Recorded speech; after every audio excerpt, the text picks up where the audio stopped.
Hello दोस्तों, आप लोग कैसे हैं। मैं आशा करती हूँ कि आप लोग अच्छे होंगे। आज एक टॉपिक मैं लेकर आई हूँ जिस पर मैं कुछ आप लोगों से बात करना चाहती हूँ कि आमतौर से लोग क्या करते हैं, किसी काम को आरंभ तो करते हैं लेकिन उसे बिना पूरी तरह समाप्त किए ही क्या कर देते हैं, अधूरा छोड़ देते हैं। ये आदत बच्चों में भी रहती है कि वो अगर पढ़ रहे हैं, अब उनका मन नहीं हो रहा है तो फिर वो दूसरा विषय पढ़ने लगते हैं या बीच में ही छोड़ देते हैं या बोलते हैं कि आज का काम कल करेंगे। तो ये आदत जो है, ये आदत जो होती है वो एक कैसी आदत रहती है, खराब आदत रहती है। और बड़ों में भी अक्सर ये आदत रहती है। अब जैसे पुस्तक पढ़ेंगे, कोई भी किताब पढ़ रहे हैं तो उसे समाप्त करके यथास्थान रखने की अपेक्षा जहां की तहां पड़ी रहती है, वहीं पे वो छोड़ के चल देंगे। जहां पर भी बैठे थे वहीं छोड़कर चल देंगे। कपड़े उतारेंगे तो उसे झाड़ कर तय बनाकर यथास्थान पर उसको रखने की बजाय चाहे जहां पर भी उतार के वो क्या करते हैं, फेंक देते हैं लोग। ऐसे कुछ लोग होते हैं।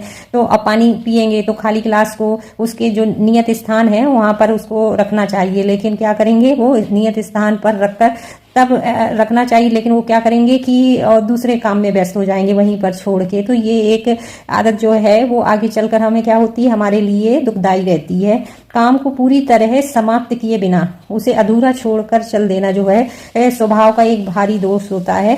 इसका प्रभाव हमारे जीवन के हर क्षेत्र पर पड़ता है और उसके सभी कार्य जो रहते हैं प्राय अधूरे पड़े रहते हैं। अब हम टालते जाएंगे तो आज का काम कल, फिर कल का काम फिर परसों, तो ऐसे वो काम टलता जाएगा और उसका जो बोझ है हमारे मन पर पड़ता रहेगा और हम क्या रहेंगे, टेंशन में रहेंगे। तो आज का काम हमें आज ही निपटा लेना चाहिए, कल पर परसों पर नहीं टालना चाहिए। व्यवस्था के साथ जो है सफलता का जो है अटूट संबंध है। अगर इस व्यवस्था से हम चलते हैं तो हम अच्छी तरीके से सफल हो सकते हैं। अगर हम किसी ऑफिस में काम कर रहे हैं तो ऑफिस के काम को अगर हम प्रतिदिन निपटाते जाएंगे तो उसका भार हमारे ऊपर नहीं पड़ेगा। या बच्चे जो हैं कंटिन्यू हर दिन अपनी पढ़ाई करते चलेंगे तो जब उनका पेपर होता है तो उस समय उनको परेशान नहीं होना पड़ेगा। तो इस बात को जो मन है वो मान ले, समझना चाहिए मन को। अगर वो मान लेता है कि ऐसा काम करना है तो हारी बाजी भी वो जीत सकते हैं। ऐसे इंसान अपनी प्रत्येक वस्तु को सुंदर, कलात्मक, सुव्यवस्थित रखने के लिए मन की सौंदर्य भावना विकसित होनी चाहिए। मन में एक अच्छी भावना विकसित होनी चाहिए। उसी सौंदर्य में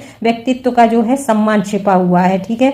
अब अगर आपको ये वीडियो पसंद आता है या आप किसी ऐसे इंसान को जानते हैं कि जो अपना काम बीच में ही छोड़ देते हैं या कल परसों पर टालते रहते हैं, तो उनके साथ ये वीडियो शेयर कीजिए। और अगर उनके जीवन में कुछ सुधार होता है इस वीडियो से या सुनने के बाद में, तो मैं उसके लिए अपने आप को सौभाग्यशाली मानूंगी। और मेरे चैनल को सब्सक्राइब कीजिए। Thank you.